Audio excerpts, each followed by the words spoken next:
안녕하세요. 제 이름은 박태준이라고 합니다. 정말 큰일 날 뻔했던 제 이야기 좀 들어주세요. 제 아내 순자는 웃음이 참 많은 사람이었습니다. 아침에 뜰에서 들려오는 새소리에도 아이처럼 웃었고, 제가 퉁명스럽게 뱉은 농담에도 자지러지게 웃었지요. 평생을 교단에서 아이들의 잘못을 바로잡는 역할만 해온 제게 아내의 그 웃음소리는 세상에서 가장 평화로운 소리였습니다. 저희의 아침은 늘 비슷하게 시작되었어요. 제가 먼저 일어나 가볍게 마당을 쓸고 나면 어느새 아내는 구수한 된장찌개 냄새를 부엌 가득 피워놓고 저를 기다렸습니다. 여보, 일찍 일어나셨네요. 찌개 다 되어가니 어서 앉아요.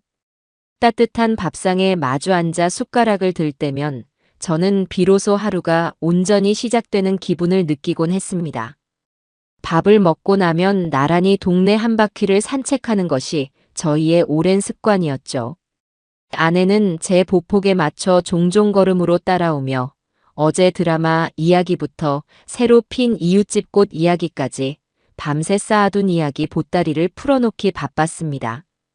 저는 그저 묵묵히 고개를 끄덕이며 들어주는 편이었지만 제 손을 꼭 잡은 아내의 온기만으로도 충분히 행복했습니다.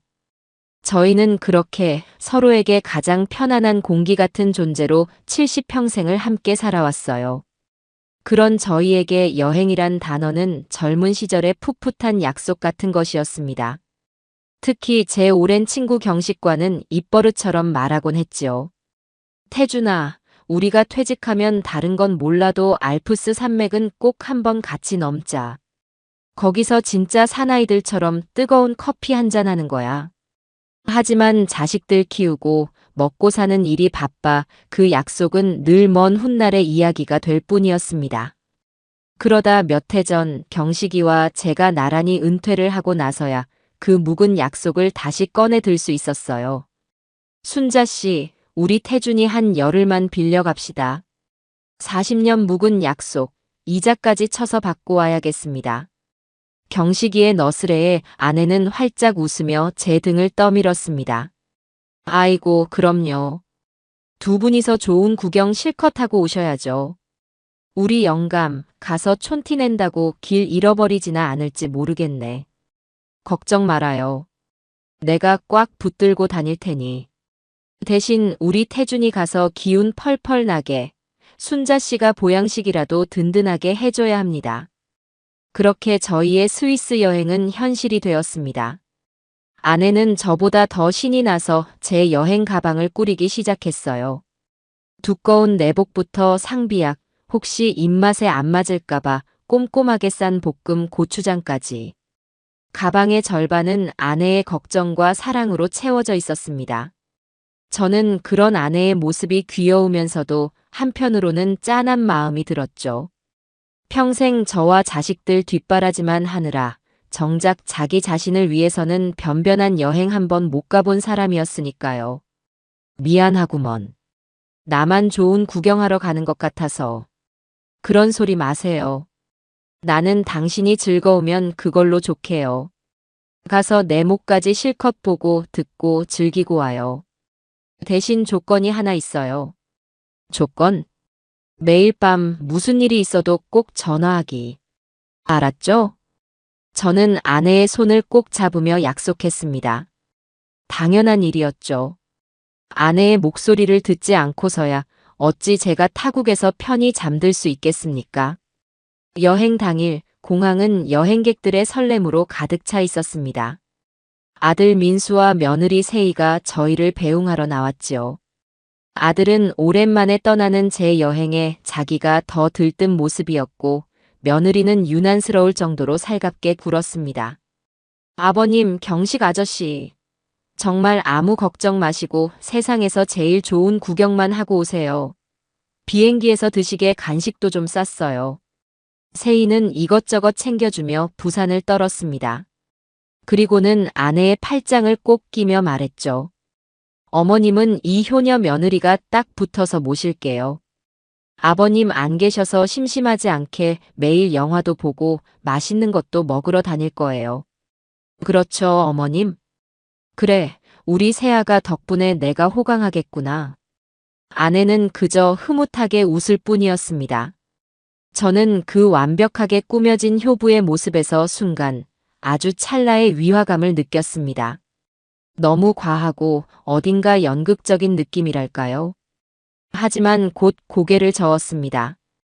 평생 사람을 의심하고 바로잡는 직업병이 또 도지는구나 싶었지요. 저렇게 싹싹한 며느리를 얻은 것은 복이라 생각해야 했습니다. 잘 다녀오겠습니다. 어머니 잘 부탁하네. 걱정 마시고 잘 다녀오세요, 여보. 출국장으로 들어서기 전 저는 아내를 한번 꼭 안아주었습니다. 늘 그렇듯 아내의 몸에서는 따스하고 포근한 향이 났습니다. 그것이 제가 기억하는 아내의 마지막 모습이 될 줄은 그때는 정말 꿈에도 몰랐습니다. 친구 경식이와 함께한 열흘은 제 인생에서 손에 꼽을 만큼 행복한 시간이었습니다. 만년설이 쌓인 융프라우의 장엄한 풍경과 에메랄드빛 호수는 70평생의 시름을 모두 잊게 할 만큼 아름다웠지요. 젊은 시절의 꿈을 이뤘다는 벅찬 감동에 저희는 마치 소년으로 돌아간 듯 밤늦도록 이야기를 나누고 웃음을 터뜨렸습니다. 하지만 그 모든 풍경 속에서도 제 마음 한구석에는 늘 아내 순자가 있었습니다. 아름다운 것을 볼 때마다 순자도 이걸 봤으면 얼마나 좋아했을까 하는 생각이 절로 들었으니까요. 저는 아내와의 약속대로 매일 밤 잠들기 전이면 꼭 전화를 걸어 그날 본 것들과 제 감상을 소상히 들려주었습니다. 여보, 오늘은 기차를 타고 산에 올랐는데 세상에 구름이 내 발밑에 있더군. 당신한테 보여주지 못하는 게 너무 아쉬웠어. 어머, 그랬어요? 내 목까지 많이 보고 오세요. 나는 새아가랑 맛있는 저녁 먹고 들어왔어요. 당신 없으니 허전하긴 해도 우리 세이가 딸처럼 잘 챙겨주니 걱정 말아요. 아내의 밝은 목소리를 듣고 나서야 저는 비로소 안심하고 잠자리에 들 수 있었습니다. 여행 마지막 날 밤, 저는 아내에게 줄 작은 뻐꾸기 시계를 샀습니다. 정시마다 예쁜 새가 나와 우는 것을 보면 아내가 무척 좋아할 것 같았지요. 그리고 마침내 긴 여행을 마치고 집으로 돌아오는 날이 되었습니다. 비행기에서 내리자마자 제 마음은 온통 아내를 만날 생각에 부풀어 있었죠. 경식이와 공항에서 아쉬운 작별 인사를 나누고 저는 서둘러 집으로 향하는 택시에 몸을 실었습니다. 창밖으로 익숙한 풍경이 스쳐 지나갈수록 심장이 두근거렸어요. 순자 나왔어. 현관문 비밀번호를 누르고 집 안으로 들어서며 큰 소리로 아내를 불렀습니다.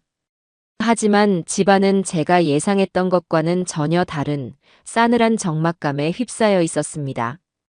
당연히 저를 반겨줄 아내의 모습은 보이지 않았고 집안 어디에서도 인기척이 느껴지지 않았어요.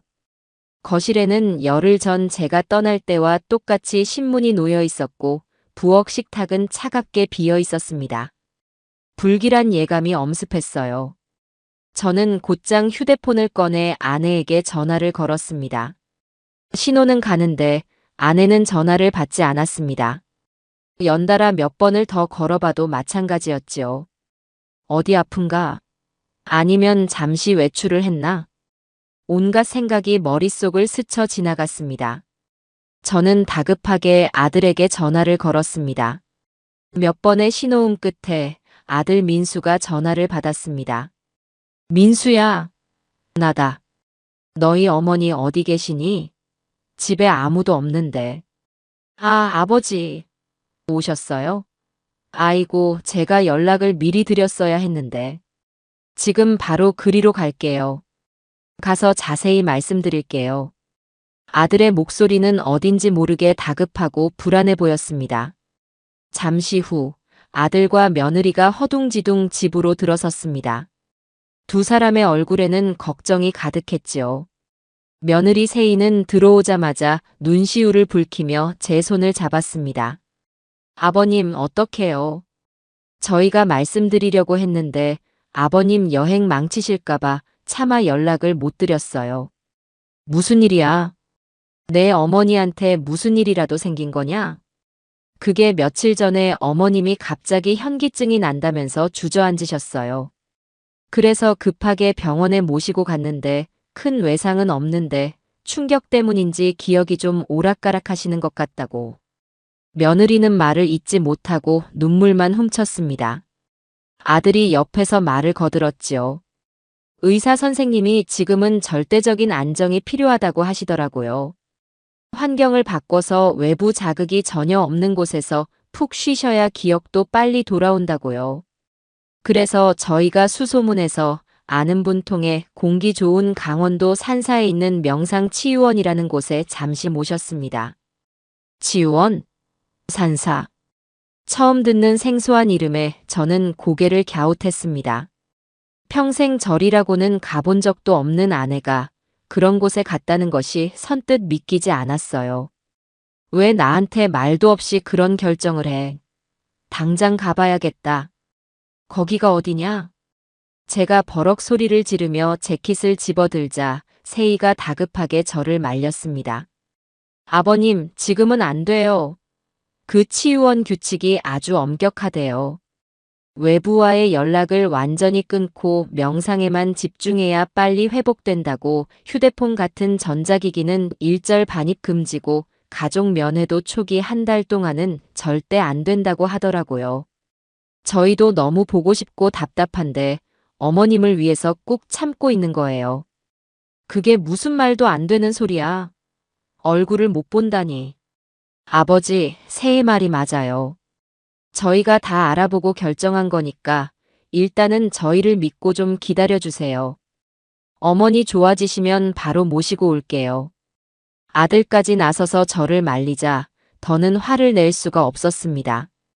아내의 건강이 걸린 문제라는데 의사의 권유라는데 제가 무슨 수로 고집을 부리겠습니까?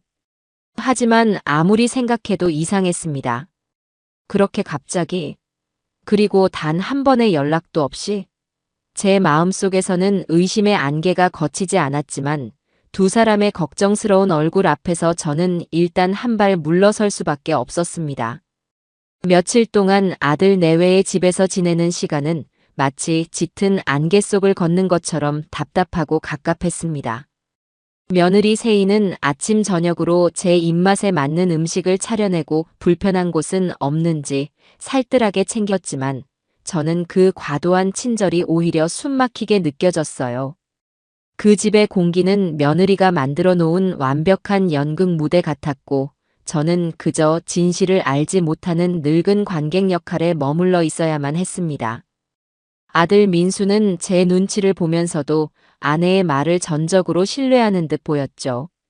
제가 아내의 소식을 물을 때마다 아들은 세희가 알려준 말을 앵무새처럼 반복할 뿐이었습니다. 아버지, 세희가 치유원이랑 계속 연락하고 있는데 어머니가 아주 편안하게 잘 적응하고 계신데요. 지금은 회복에만 집중해야 할 때니까 저희가 조금만 더 참고 기다려요. 그들의 말을 곧이곧대로 믿기에는 제 마음속 의심의 가시가 너무 깊게 박혀 있었습니다. 특히 제 마음을 가장 무겁게 짓누른 것은 손주 유나의 태도였습니다.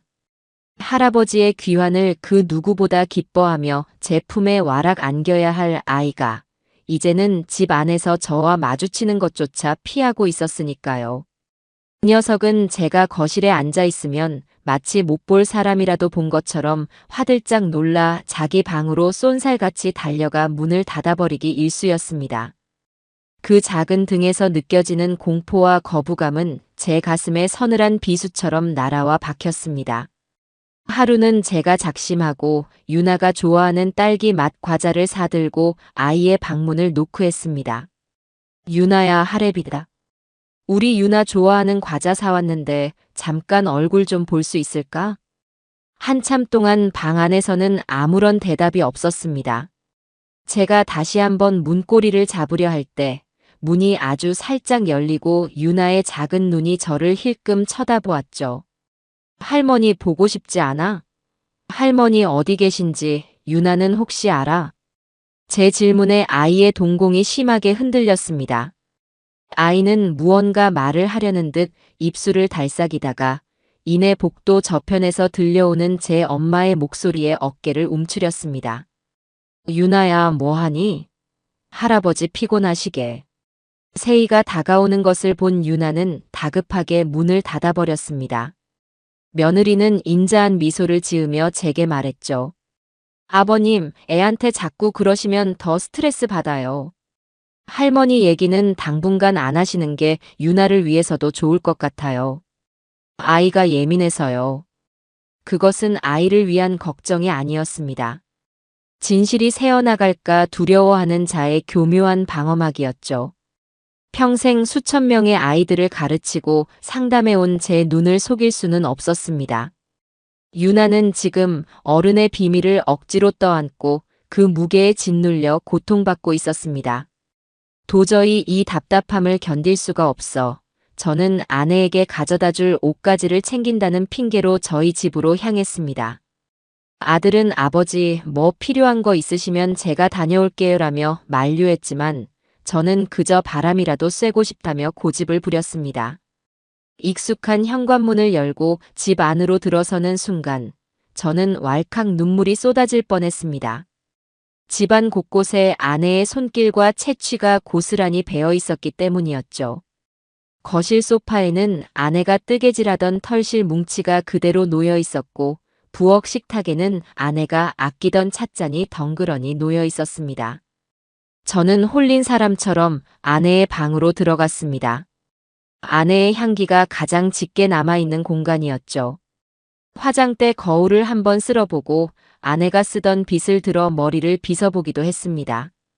그러다 문득 아내에게 갈아입을 속옷과 잠옷을 챙겨야겠다는 생각에 서랍을 열었습니다. 옷을 꺼내 가방에 담던 제 손이 화장대 위에 놓인 작은 약병 앞에서 그대로 멈추고 말았습니다.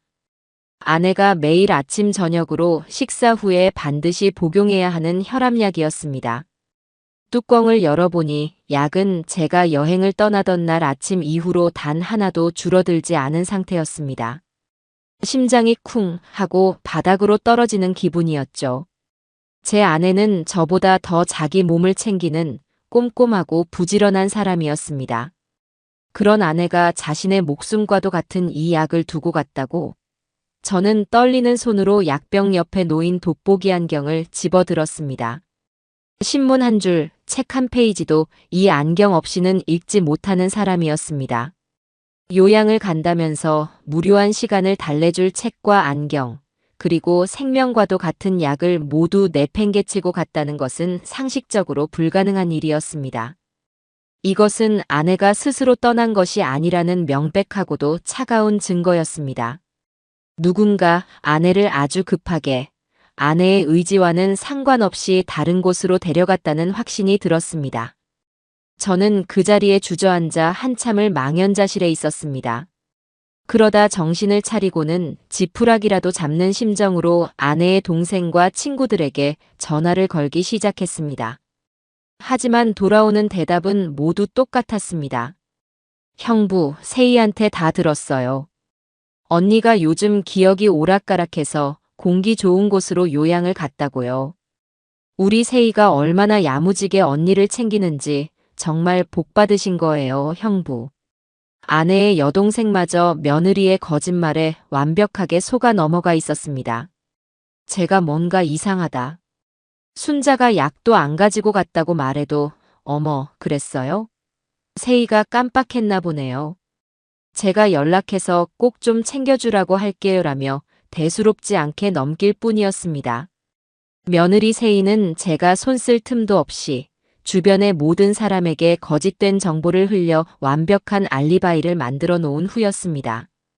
저는 순식간에 괜한 걱정으로 분란을 일으키는 고집 센 늙은이 혹은 아내의 병을 인정하지 못하는 현실 부정자로 전락해 버렸습니다. 사방이 거대한 벽으로 둘러싸인 듯한 완벽한 고립감이 저를 덮쳐왔습니다. 진실은 제 손안에 있는데 세상 그 누구도 제 말을 믿어주려 하지 않았습니다. 그날 밤 아들 내외의 집으로 돌아온 저는 뜬 눈으로 밤을 지새워야 했습니다.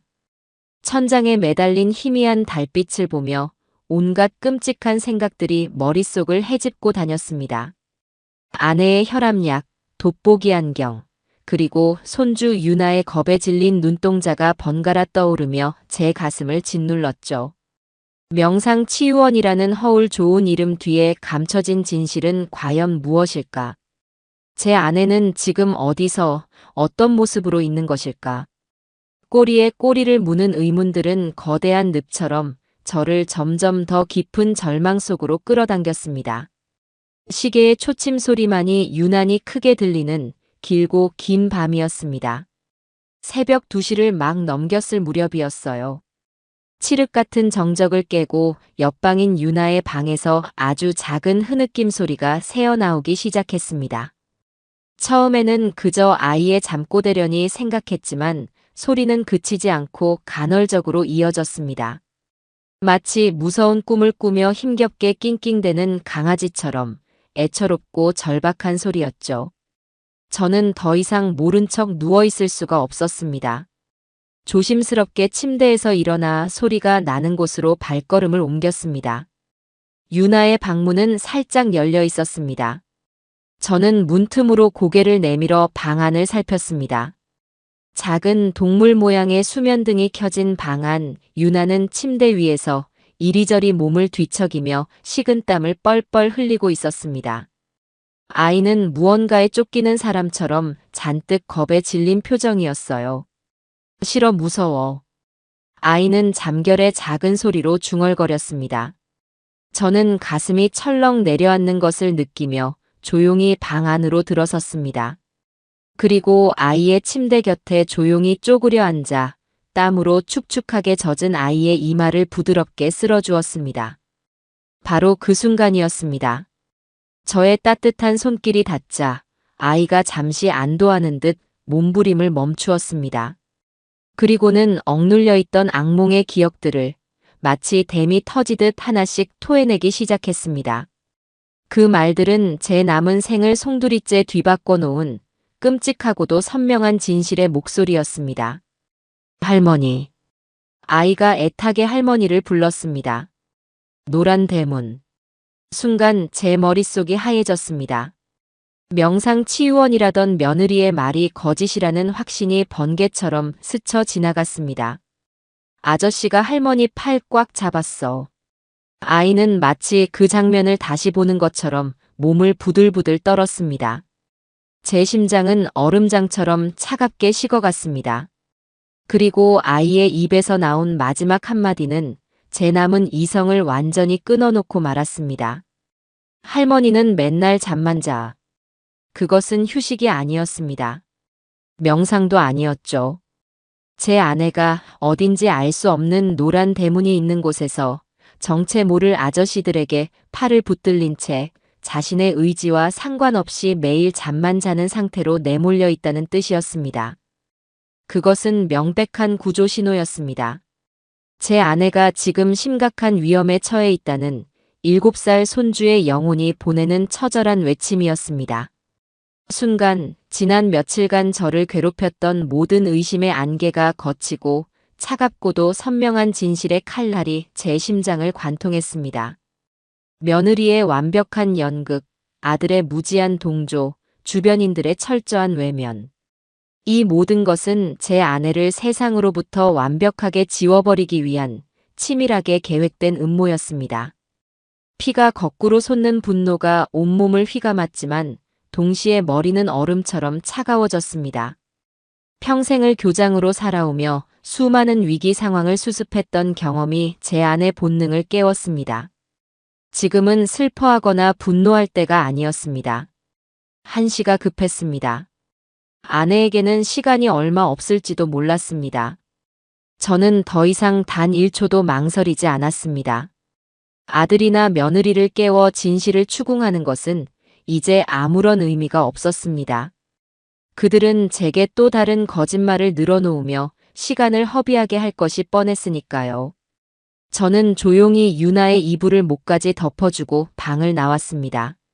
그리고 잠든 아들 내외의 방문을 향해 제 인생의 모든 경멸과 분노를 담아 한번 차갑게 노려봐 주었습니다. 그 후 저는 미련 없이 현관으로 향했습니다. 외투를 걸치고 지갑과 휴대폰만 주머니에 쑤셔 넣는 제 손은 조금도 떨리지 않았습니다. 새벽의 차가운 공기가 폐부 깊숙이 스며들었지만 오히려 정신이 더 또렷해지는 기분이었습니다. 제 마음은 오직 단 하나의 목표, 내 아내를 구해야 한다는 뜨거운 불길로 활활 타오르고 있었습니다. 아파트 단지를 빠져나와 텅 빈 새벽거리에 섰을 때 저 멀리 경찰서의 파란 불빛이 보였습니다. 저는 그 불빛을 향해 제 인생에 남은 모든 힘을 끌어모아 달리기 시작했습니다. 손주의 그 작고 처절했던 잠꼬대 한마디가 평생을 평범하게 살아온 한 늙은이를 세상에서 가장 절박하고 단호한 신고자로 만들고 있었습니다. 차가운 새벽 공기는 면도날처럼 날카롭게 제 뺨을 스쳤습니다. 평생을 법 없이도 살 수 있다고 자부해온 제가 제 발로 경찰서의 문을 열게 될 줄은 꿈에도 몰랐지요. 육중한 유리문을 밀고 안으로 들어서자 텅 빈 공간을 가득 채운 하얀 형광등 불빛과 희미한 묵은 서류 냄새가 저를 맞았습니다. 밤샘 근무에 지쳐 턱을 괜 채 졸고 있던 젊은 경찰관 한 명이 제 발소리에 화들짝 놀라며 상체를 일으켰습니다. 그의 눈에는 이 예상치 못한 새벽의 방문객에 대한 당혹감과 귀찮음이 뒤섞여 있었죠. 어르신, 무슨 일로 오셨습니까? 저는 마른 입술을 한번 축이고 밤새 수십 번도 더 되뇌었던 말을 꺼냈습니다. 내 아내 김순자를 찾으러 왔소. 실종 신고를 하려고 하오. 아니, 이건 단순한 실종이 아니오. 누군가에게 억지로 붙잡혀 있는 게 틀림없소. 제 말의 무게감에 젊은 경찰관은 잠이 확 달아난 듯한 표정을 지었습니다. 그는 의례적으로 저를 딱딱한 플라스틱 의자에 앉히고는 앞에 놓인 종이컵에 따뜻한 물을 따라 건넸습니다. 하지만 그것은 온정이라기보다는 흥분한 노인을 진정시키려는 기계적인 대응에 가까웠죠. 어르신, 일단 진정하시고 이걸 좀 드세요.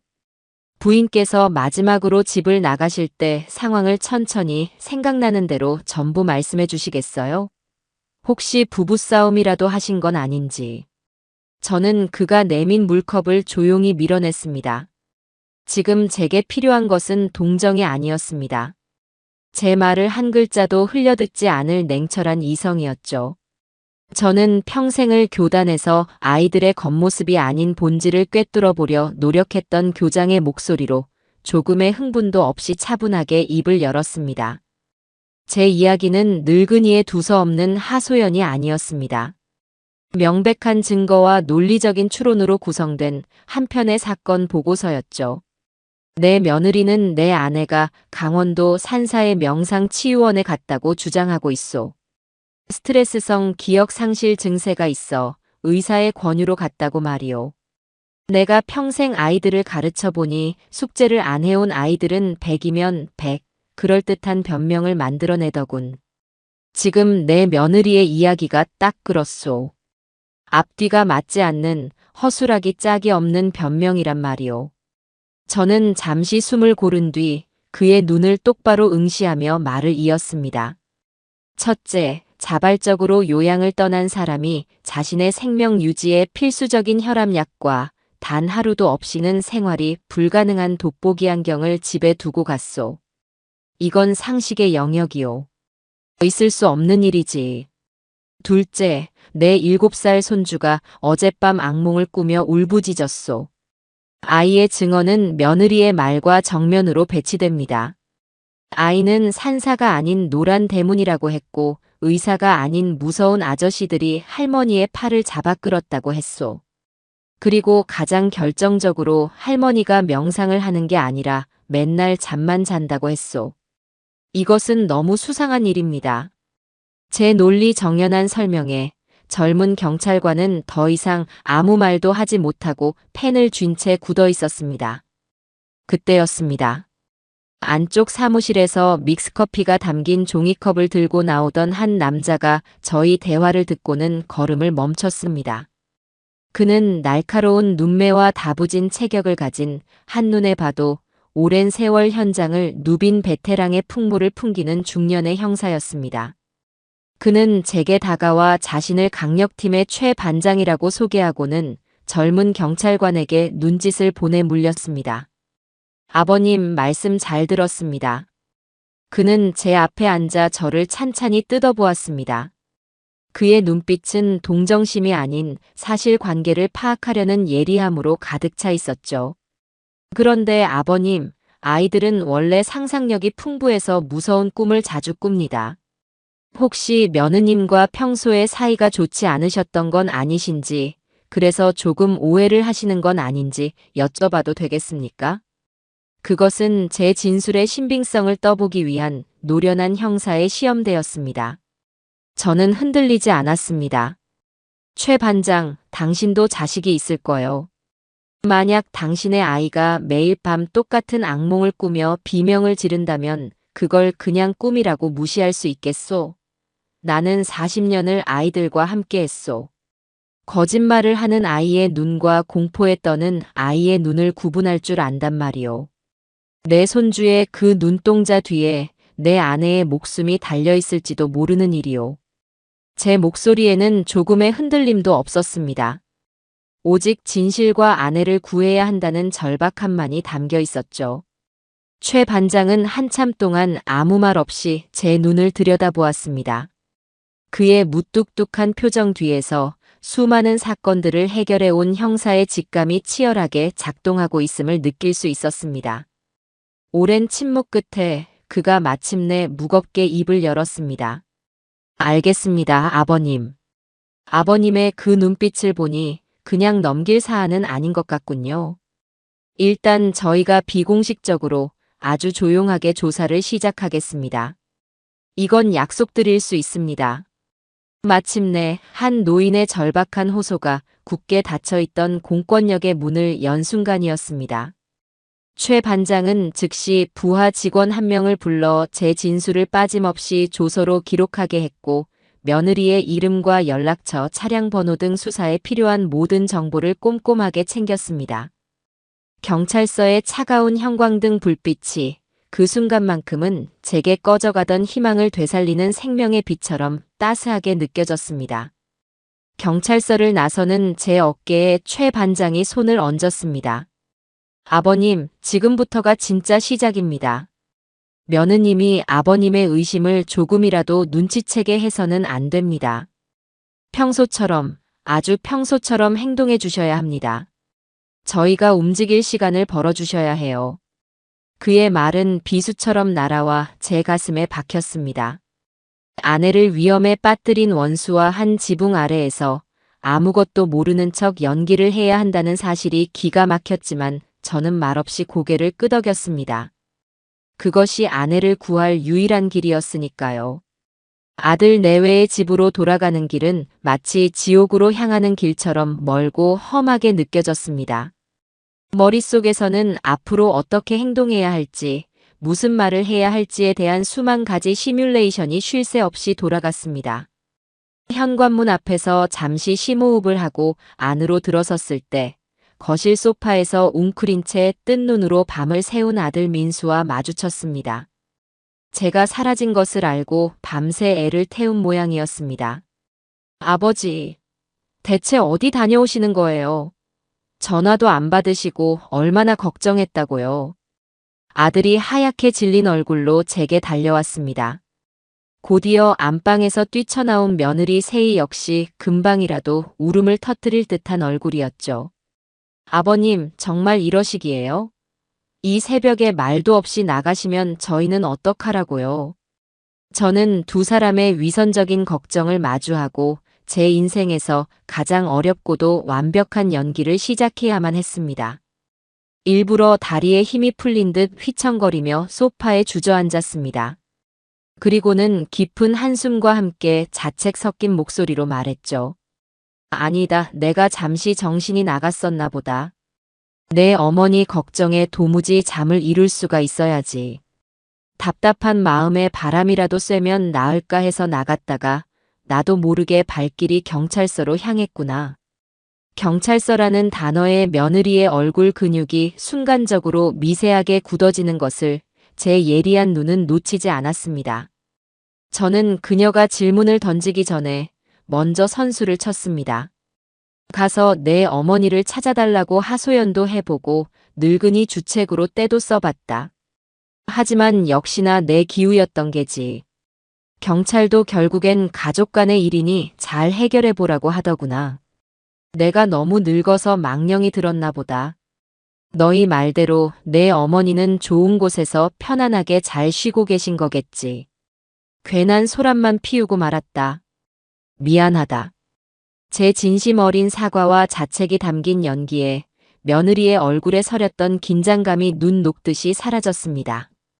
그녀는 이내 안도하는 표정을 지으며 언제나처럼 상냥한 며느리의 가면을 다시 꺼내 썼습니다. 아이고 아버님, 오죽 걱정이 되셨으면 그러셨겠어요. 저희한테 서운해서 그러셨던 거잖아요. 이제라도 마음 푸셨다니 정말 다행이에요. 얼른 들어오셔서 아침 식사부터 하세요. 제가 아버님 좋아하시는 북엇국 뜨끈하게 끓여놨어요.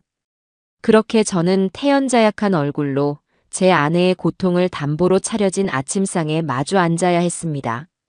목구멍으로 넘어가는 국물이 마치 용암처럼 뜨겁게 느껴졌지만 저는 숟가락을 놓지 않았습니다. 국그릇에 얼굴을 파묻은 채 저는 조용히 눈물을 삼켰습니다.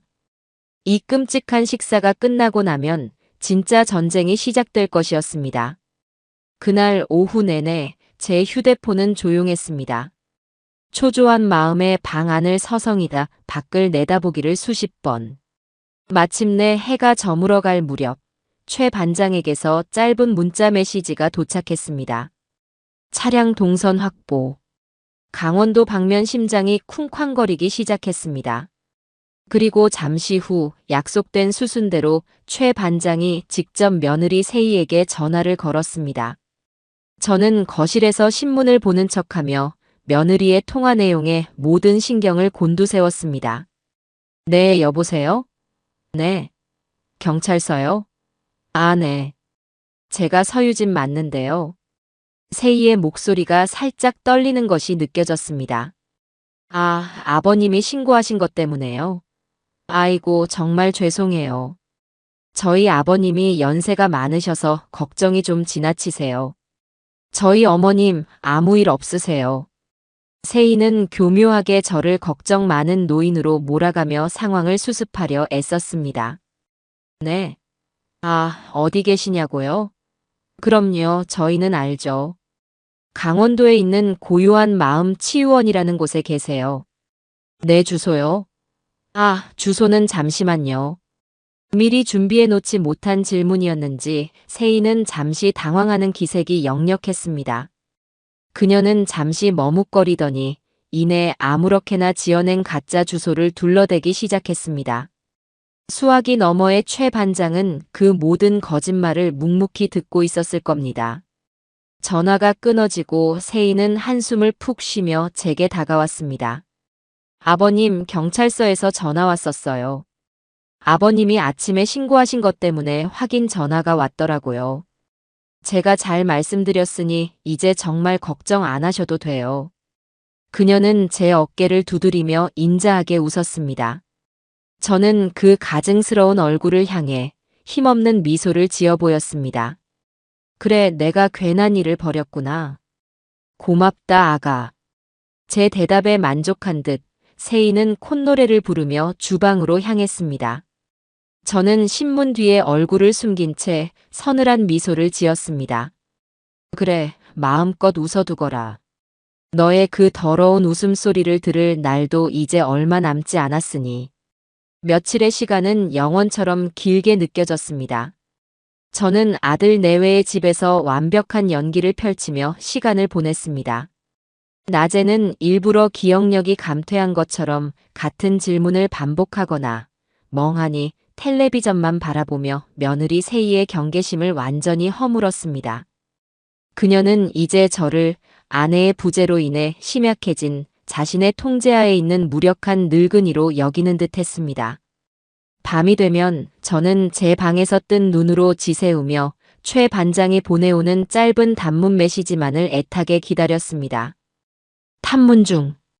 CCTV 추가 확보. 와 같은 짧은 메시지들은 어둠 속에서 제가 버틸 수 있는 유일한 동아줄이었습니다. 최 반장의 수사팀은 그 시간 동안 강원도의 산간 지역을 이잡듯 뒤지고 있었습니다. 그들은 더 이상 치유원이라는 간판을 찾지 않았습니다. 대신 제 손주 유나의 기억 속에 남아있던 단 하나의 단서, 노란 대문을 찾는 데에 모든 수사력을 집중했죠. 형사들은 탐문 수사를 위해 등산객으로 위장하거나 약초꾼 행세를 하며 산속의 외딴 집들을 샅샅이 확인해 나갔습니다.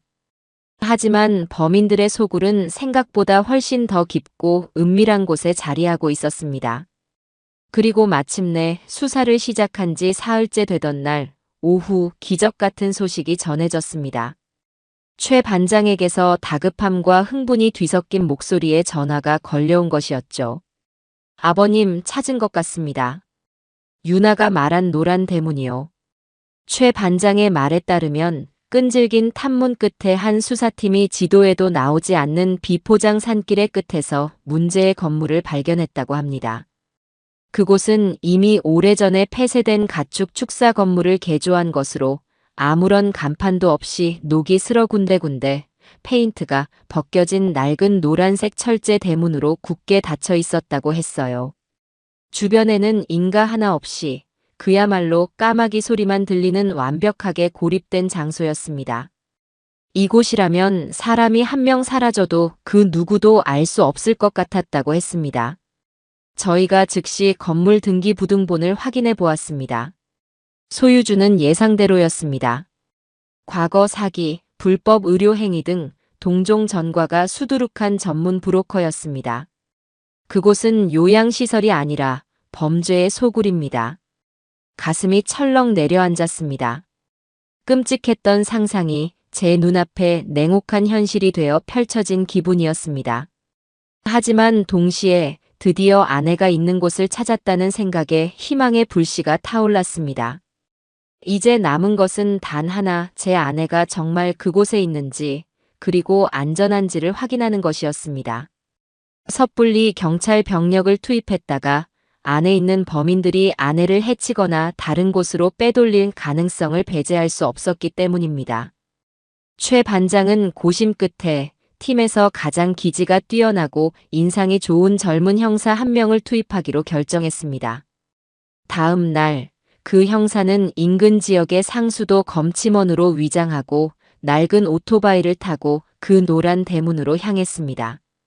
문 앞에는 험상궂은 인상의 남자가 지키고 서서 날카롭게 경계했지만 젊은 형사는 조금도 당황하지 않고 준비한 서류를 보여주며 태연하게 말했습니다. 이 근방 상수도관이 노후돼서 누수 점검 나왔습니다. 계량기 위치만 확인하고 금방 가겠습니다. 남자는 잠시 의심의 눈초리를 보냈지만 너무나도 태연한 형사의 태도에 결국 굳게 닫혔던 노란 대문을 열어주었다고 합니다. 문 안으로 들어선 형사가 마주한 풍경은 지옥과도 같았다고 했습니다. 제대로 씻지도 못한 듯한 노인 몇 분이 마당 한 구석에서 초점 없는 눈으로 멍하니 하늘만 보고 있었고 건물 안에서는 코를 찌르는 악취가 진동하고 있었다고 했죠. 형사는 계량기를 찾는 척하며 자연스럽게 건물 뒤편으로 걸어 들어갔습니다. 그리고 마침내 쇠창살이 박힌 2층의 작은 창문 안쪽에서 창살을 붙잡고 멍하니 먼 산을 바라보는 한 여인을 발견했습니다. 제 아내의 순자였습니다. 아내는 제가 기억하는 모습보다 훨씬 더 수척하고 초췌해 보였습니다. 생기라고는 찾아볼 수 없는 텅 빈 눈동자는 마치 영혼이 빠져나간 인형 같았다고 했습니다. 형사는 검침 기록판 뒤에 숨겨둔 초소형 카메라로 그 모습을 재빨리 영상으로 담았습니다. 그리고는 계량기 숫자를 적는 척하며 아무 일 없었다는 듯 태연하게 그곳을 빠져나왔죠.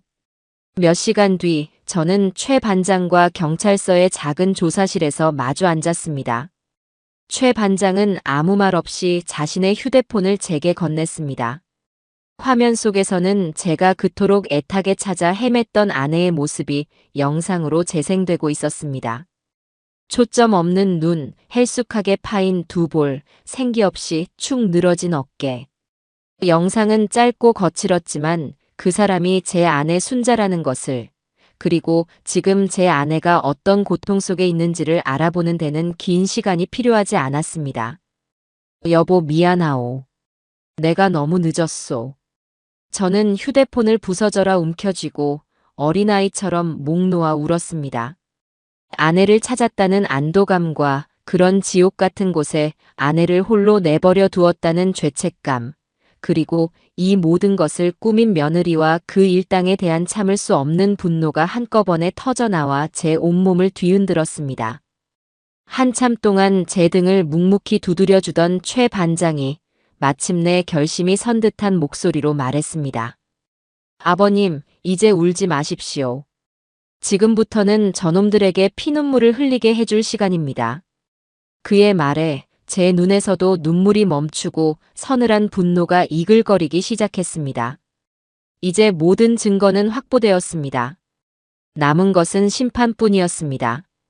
아내의 처참한 모습이 담긴 영상을 확인한 다음 날, 저는 최 반장과 함께 저희 부부의 주거래 은행으로 향했습니다. 이제는 며느리의 추악한 탐욕을 숫자로 증명할 차례였습니다. 형사 입회하에 은행에 독립된 상담실에 앉아 저와 아내의 공동 명의로 된 모든 계좌의 거래 내역을 요청했습니다. 잠시 후 은행 직원이 여러 장의 명세서를 출력해 제 앞에 내려놓았습니다. 그 종이들을 한 장 한 장 넘기는 제 손은 주체할 수 없는 분노로 가늘게 떨리고 있었습니다. 명세서에는 제가 스위스로 여행을 떠난 바로 다음 날부터 마치 댐이 무너지듯 저희 부부의 평생 자산이 빠져나간 기록들이 선명하게 찍혀 있었습니다. 제가 평생 교단에서 받은 퇴직금과 아내가 텃밭을 일구고 시장에서 나무를 팔아 한 푼 두 푼 악착같이 모은 돈이었습니다. 그 피 같은 돈이 제가 없는 열흘 사이에 수천만 원 단위로 여러 차례에 걸쳐 인출되어 있었습니다. 그리고 그 돈의 최종 목적지는 노란 대문의 주인이자 사기 전과자인 그 남자의 차명 계좌였습니다. 며느리 세인은 저희 부부의 인생을 통째로 팔아넘겨 제 아내를 그 지옥으로 보내는 비용을 지불한 것이었습니다. 하지만 그것은 시작에 불과했습니다. 진짜 기가 막힌 사실은 아내의 신용카드 사용 내역서에 고스란히 담겨 있었죠. 아내가 시장에 갈 때나 가끔 사용하던 그 카드는 제가 한국을 떠난 이후 마치 봉인이라도 풀린 것처럼 광란의 축제를 벌이고 있었습니다. 서울 강남의 최고급 백화점 명품관에서 최신상 핸드백을 구입한 780만 원짜리 영수증, 청담동의 유명 피부관리실에서 끄는 500만 원짜리 VIP 회원권, 주말마다 친구들과 즐긴 것으로 보이는 특급 호텔 뷔페 레스토랑의 결제 내역들. 그리고 가장 제 눈을 의심하게 했던 것은 최근 출시된 독일제 고급 세단의 계약금으로 결제된 1,000만 원의 기록이었습니다. 저는 그 내역 하나하나를 손가락으로 짚어 내려가며 치를 떨었습니다. 우리 순자는 시장에서 1,000원짜리 양말 하나를 사면서도 그걸 사내 만에 한참을 쩔쩔매던 사람이요. 그런데 이 여자는, 제 아내는 그 시각 차갑고 더러운 방 안에서 약에 취해 자신이 누구인지조차 잊어가고 있었을 겁니다.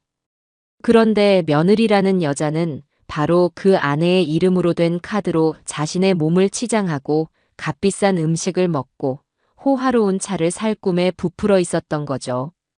인간의 탈을 쓴 악마가 있다면 바로 저런 모습일 거라는 생각이 들었습니다.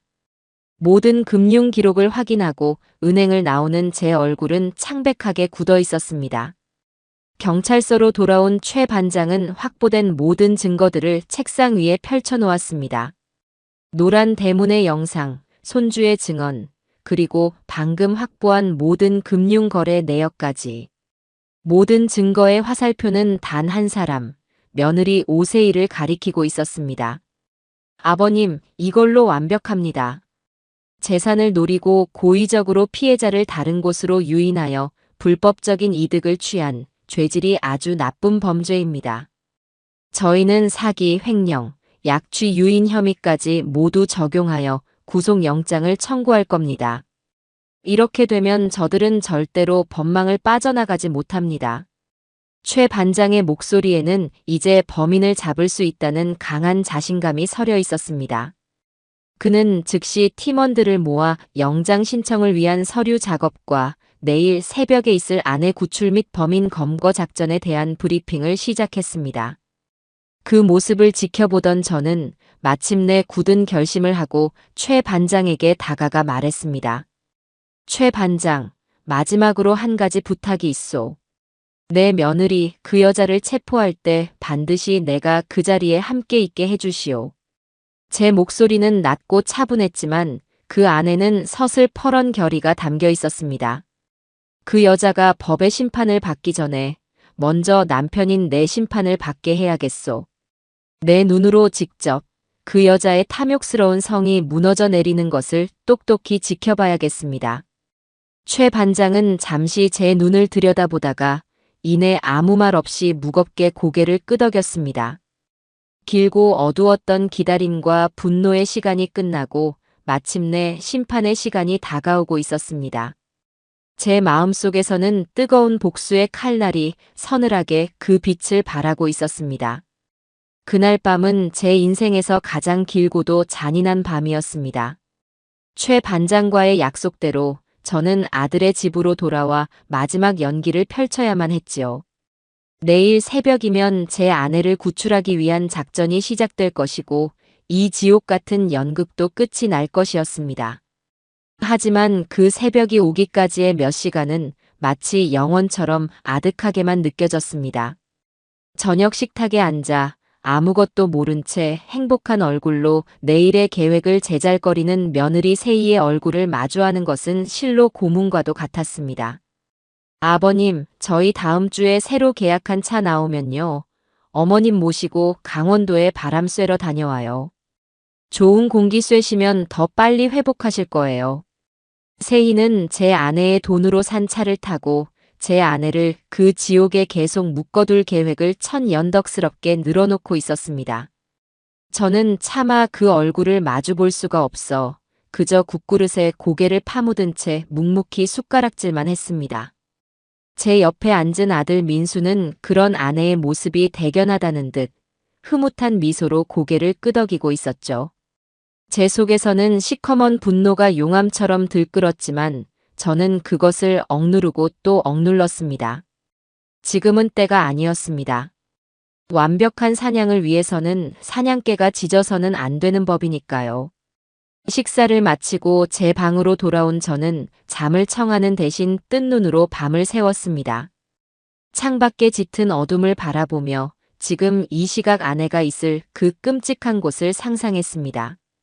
차갑고 더러운 방, 텅 빈 눈으로 허공을 바라보고 있을 아내의 모습. 그 모습을 떠올릴 때마다 심장이 갈갈이 찢기는 듯한 고통이 밀려왔지만 저는 눈을 감지 않았습니다. 그 고통을 제 온몸에 새겨야만 했습니다. 그래야 내일 제가 흔들리지 않을 수 있을 테니까요. 약속된 시간인 새벽 3시, 저는 조용히 침대에서 일어났습니다.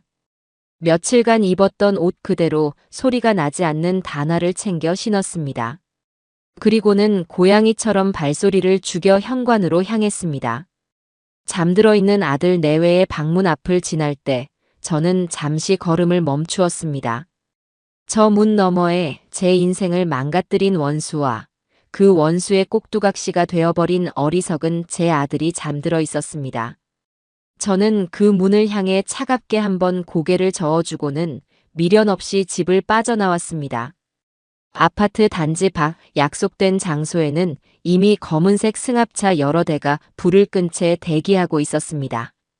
최 반장이 차에서 내려 제게 다가왔죠. 그의 얼굴에는 결전을 앞둔 장수의 비장함이 서려 있었습니다. 아버님, 잠은 좀 주무셨습니까? 뜬 눈으로 밤을 새웠소. 이제 곧 끝납니다. 일단 저희 차에 타시죠. 저희가 아버님의 안전을 확보하면서 움직이겠습니다. 저는 최 반장이 안내하는 차에 올라탔습니다. 차 안에는 저와 최 반장, 그리고 운전하는 형사 외에는 아무도 없었습니다.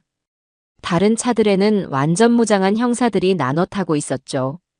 잠시 후 선두차의 헤드라이트가 조용히 켜지자 모든 차량이 약속이라도 한 듯 일사불란하게 움직이기 시작했습니다. 잠든 도시의 거리를 유령처럼 빠져나간 저희는 강원도로 향하는 어두운 고속도로 위를 달리기 시작했습니다. 차 안에는 무전기에서 간간히 들려오는 짧은 보고 소리 외에는 아무런 소리도 들리지 않았습니다. 저는 창밖으로 빠르게 스쳐 지나가는 어둠을 바라보며 오직 아내의 이름만을 마음속으로 되뇌었습니다. 순자, 조금만 더 버텨주오. 내가 지금 가고 있소. 2시간이 넘게 달렸을까 저희를 태운 차량들은 마침내 목적지인 외딴 산길 입구에 도착했습니다. 날은 아직 밝지 않았지만 저 멀리 동쪽 하늘이 희미하게 푸른빛을 띠기 시작하고 있었죠. 최 반장은 차에서 내려 모든 팀원들을 소집했습니다. 그는 위성 사진이 붙어있는 작전판을 가리키며 마지막 브리핑을 시작했습니다. 어조는 정문의 노란 대문을 돌파하여 주범들을 제압한다. B조는 건물 뒤편으로 돌아 도주로를 차단하고 C조는 창문을 통해 내부로 진입하여 피해자들의 신병을 확보한다. 인명피해가 발생하지 않도록 각별히 유의하고 특히 구출 대상인 김순자 여사의 안전을 최우선으로 확보할 것. 질문 있나? 팀원들의 일사불란한 대답과 함께 작전은 시작되었습니다. 형사들은 소리 없이 흩어져 어둠을 틈타 거대한 거미줄처럼 그 낡은 건물을 포위해 들어갔습니다. 저와 최 반장은 지휘 차량 안에서 내부로 진입한 형사들의 카메라가 보내오는 실시간 영상을 숨죽인 채 지켜보고 있었습니다. 마침내 최 반장의 단호한 명령이 무전기를 통해 울려 퍼졌습니다. 진입. 그와 동시에 육중한 노란 대문이 쾅 하는 굉음과 함께 안쪽으로 부서져 들어갔습니다. 잠에 취해 있던 시설의 직원들이 비명을 지르며 뛰쳐나왔지만 그들은 순식간에 땅바닥에 제압되었습니다. 건물 뒤편으로 도망치려던 자들 역시 이미 대기하고 있던 B조 형사들에게 붙잡혔죠. 작전은 그야말로 전광석화처럼 진행되었습니다. 건물 내부가 완전히 제압되었다는 보고를 받고 나서야 최 반장은 저를 데리고 차에서 내렸습니다. 부서진 노란 대문을 넘어 안으로 들어서는 순간 코를 찌르는 역한 냄새가 제 숨을 턱 막히게 했습니다. 마당에는 미처 치우지 못한 음식물 쓰레기들이 널려 있었고 건물 내부는 이루 말할 수 없이 비참하고 더러웠습니다. 저는 그 끔찍한 풍경 속에서 제 아내가 이곳에서 보냈을 고통의 시간들을 떠올리며 치를 떨어야 했습니다. 형사들이 2층의 한 방문을 가리켰습니다. 반장님, 저 방입니다. 문이 안에서 잠겨 있습니다. 최 반장이 고개를 끄덕이자 한 형사가 단숨에 문을 부수고 안으로 들어섰습니다. 저도 그 뒤를 따라 비틀거리며 방 안으로 들어갔습니다. 그리고 그곳에서 저는 마침내 제 아내를 발견했습니다. 아내는 먼지가 뽀얗게 쌓인 창가 앞 딱딱한 나무 의자에 앉아 멍하니 동이 트는 하늘을 바라보고 있었습니다. 갑작스러운 소란에도 조금의 미동도 없이 마치 영혼이 빠져나간 사람처럼요. 순자. 제 목소리는 갈라지고 떨려 나왔습니다. 제 목소리를 들었는지 아내가 아주 천천히 기계처럼 삐걱거리며 고개를 돌렸습니다. 아내의 눈은 저를 보고 있었지만 그 안에는 아무런 감정도 담겨 있지 않았습니다. 마치 처음 보는 낯선 사람을 보는 듯한 텅 비어버린 눈동자였죠. 여보, 나요. 태준이. 당신 남편 박태준이가 왔어. 저는 아내의 앞으로 다가가 무릎을 꿇었습니다. 그리고는 차갑게 식어버린 아내의 손을 두 손으로 부여잡았죠. 제 손에 온기가 전해졌는지 아내의 텅 빈 눈동자가 아주 미세하게 흔들리기 시작했습니다. 아내의 마른 입술이 아주 천천히 힘겹게 열렸습니다. 여보, 거의 한평생을 함께 살아오면서 단 한 번도 들어본 적 없는 희미하고도 가냘픈 목소리였습니다.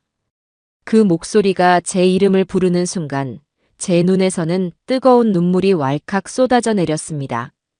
그래, 나요. 내가 왔어. 이제 괜찮아. 이제 다 괜찮아. 저는 아내의 앙상한 어깨를 부서져라 끌어안았습니다. 제 품에 안긴 아내는 한참 동안 아무런 반응이 없다가 이내 아주 작은 아이처럼 어깨를 들썩이며 울음을 터뜨리기 시작했습니다. 그 울음소리는 지난 시간 동안 아내가 겪었을 모든 공포와 외로움, 그리고 고통을 토해내는 절규와도 같았습니다. 저는 그런 아내를 더욱더 힘껏 끌어안고 함께 울었습니다. 길고 길었던 악몽이 마침내 끝나는 순간이었습니다. 강원도 산골의 그 끔찍한 소굴에서 구출된 아내는 곧바로 서울의 한 종합병원 응급실로 옮겨졌습니다. 하얗고 깨끗한 병원 침대에 누운 아내의 모습은 그 지옥 같던 곳에서의 모습과 극명한 대조를 이루었지만 오히려 그래서 더욱 위태롭고 가여워 보였습니다. 긴급 검사를 진행하는 동안 저는 초조한 마음으로 응급실 앞 복도를 수십 번이나 오갔습니다. 1시간이 1년처럼 느껴지는 피 말리는 시간이었죠.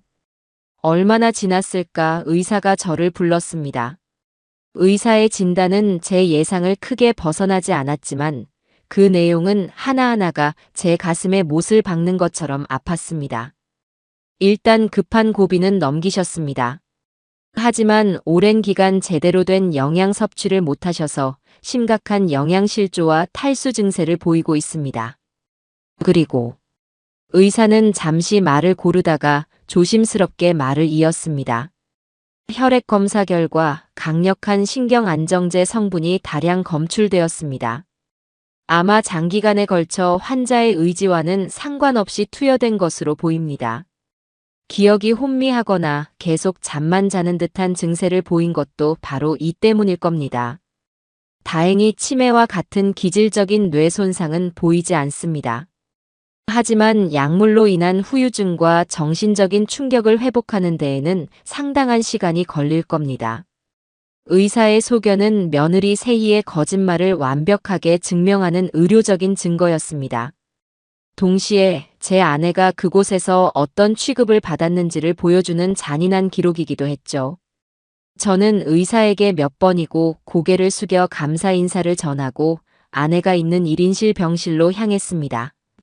링거를 맞으며 잠들어 있는 아내의 얼굴은 제가 알던 얼굴보다 훨씬 더 늙고 수척해 보였습니다.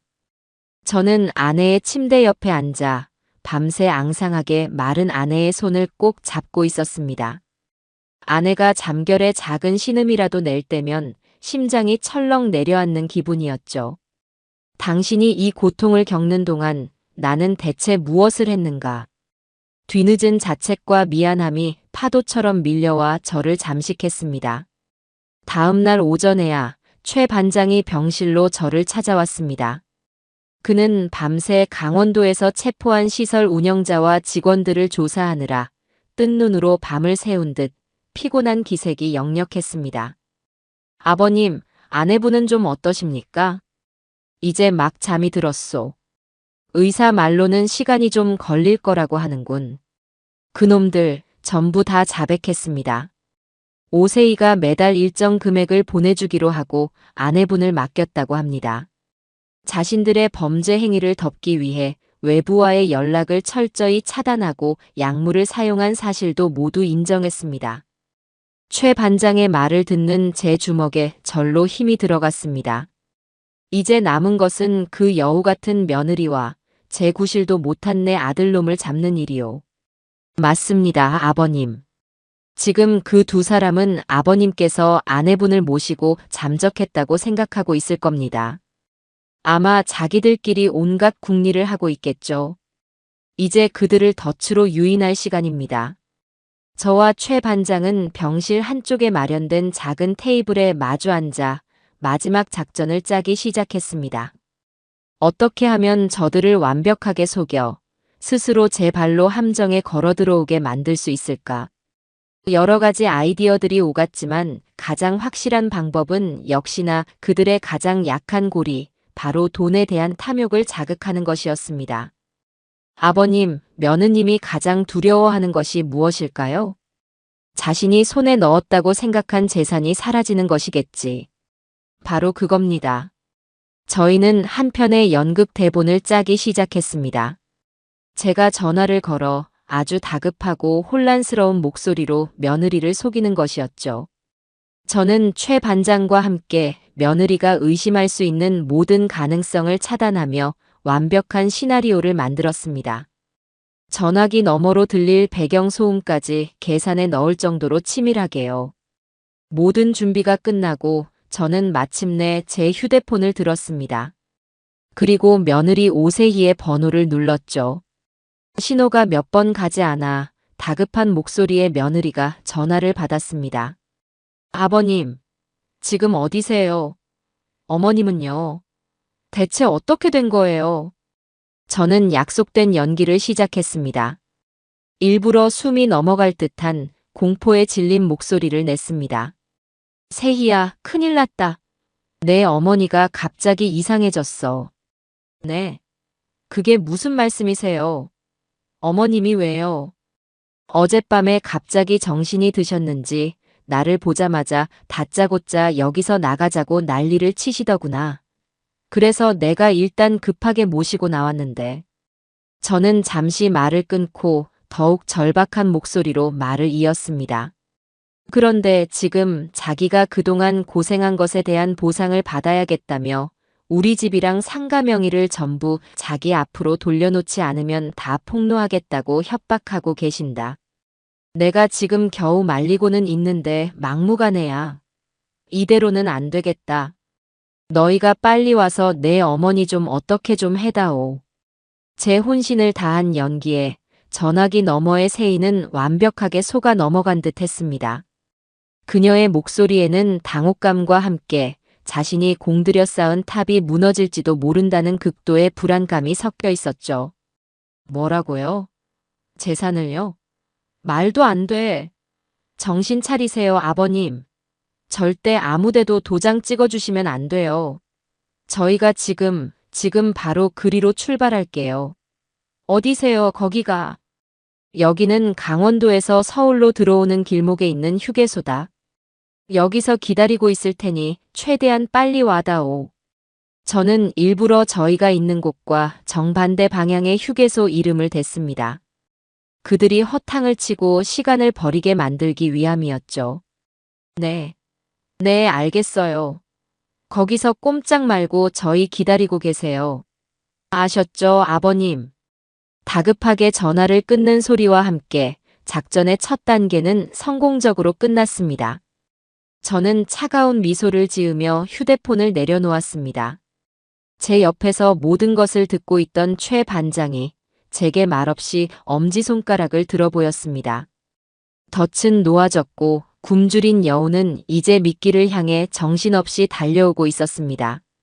며느리 세희와 아들 민수는 저희가 던진 미끼를 아주 제대로 물었습니다.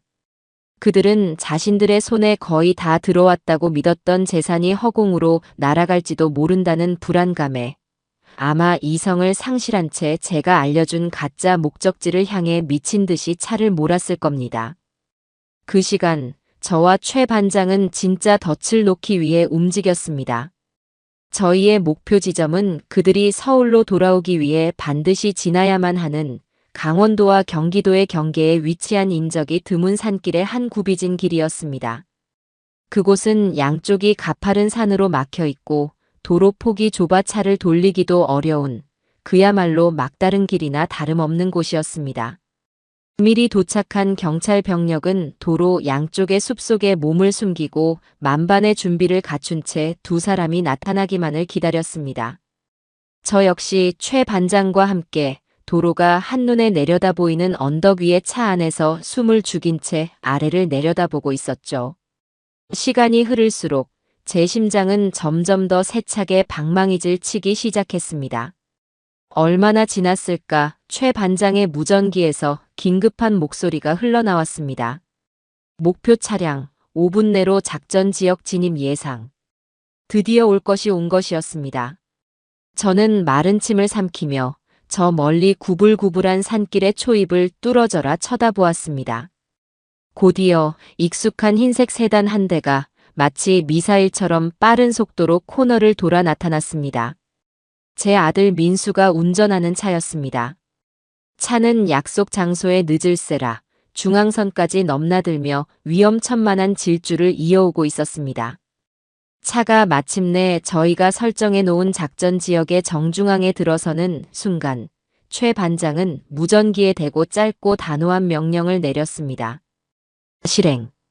그의 말이 떨어지기 무섭게 도로 양쪽에서 숨어있던 경찰차들이 동시에 뛰쳐나와 아들의 차량 앞뒤를 완벽하게 가로막았습니다.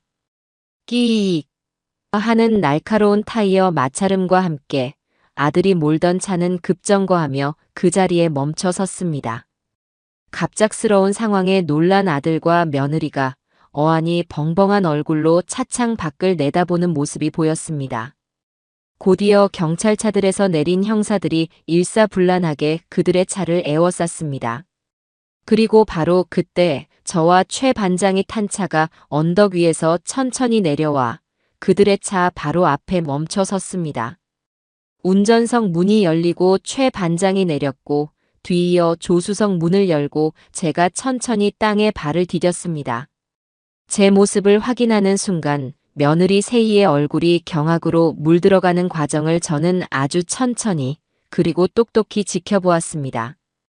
그녀의 얼굴은 처음에는 의아함, 다음에는 당혹감, 그리고 이내 모든 것이 함정이었음을 깨달은 자의 완전한 절망감으로 시시각각 변해갔습니다. 저는 아무 말 없이 천천히 그들의 차 앞으로 걸어갔습니다. 운전석에 앉은 아들 민수는 제 얼굴을 보자마자 차마 고개를 들지 못하고 핸들 위로 얼굴을 파묻어 버렸습니다. 그 옆에 앉은 며느리 세희만이 독이 오른 살모사 같은 눈으로 저를 쏘아보고 있었죠. 아버님, 이게 다 무슨 짓이에요? 그녀의 목소리는 분노로 가늘게 떨리고 있었습니다. 저는 차창을 사이에 두고 그녀의 눈을 똑바로 마주보며 말했습니다. 제 목소리는 얼음장처럼 차갑고도 고요했죠. 내 돈이 그리고 내 아내의 목숨값이 너에게는 그렇게나 탐이 났더냐? 제 한마디에 세희의 마지막 이성의 끈이 끊어진 듯 했습니다. 그녀는 차 안에서 발악하며 소리치기 시작했습니다. 이게 다 당신 때문이야.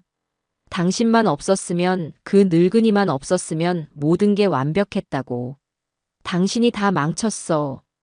바로 그때 최 반장이 그녀의 차 문을 열고 차갑게 빛나는 수갑을 꺼내 보였습니다. 오세희 씨, 박민수 씨. 당신들을 약취 유인, 사기, 횡령 혐의로 긴급 체포합니다.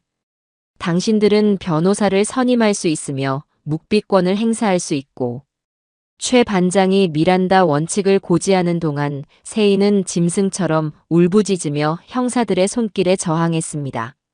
하지만 그녀의 발악은 오래가지 못했습니다. 형사들의 손에 이끌려 차에서 끌려 나온 그녀는 다리에 힘이 풀린 듯 그 자리에 주저앉아 버렸습니다. 아들 민수는 마치 영혼이 빠져나간 사람처럼 아무런 저항도 없이 순순히 수갑을 받았습니다. 형사들에게 양팔을 붙들려 경찰차로 향하던 세희가 마지막으로 저를 돌아보며 악에 받친 목소리로 외쳤습니다. 두고 봐. 내가 여기서 끝날 것 같아. 당신도 그 늙은이도 내가 절대로 가만두지 않을 거야. 저는 그 마지막 발악을 그저 무표정한 얼굴로 끝까지 지켜봐 주었습니다. 그리고는 나지막이 읊조렸죠. 누구에게도 들리지 않을 오직 나 자신에게 하는 다짐과도 같은 말이었습니다. 그래, 끝까지 한번 가보자꾸나. 내 얕은 탐욕과 내 깊은 분노 중에 과연 어느 것이 더 강한지 말이다. 두 사람이 탄 경찰차가 차가운 사이렌 소리를 울리며 산길을 빠져나갔습니다. 그들이 사라진 도로 위에는 저와 깊은 산의 차가운 바람만이 덩그러니 남았습니다. 길고 길었던 사냥이 마침내 끝이 났습니다. 그들이 체포된 후 저는 곧바로 경찰서로 향했습니다.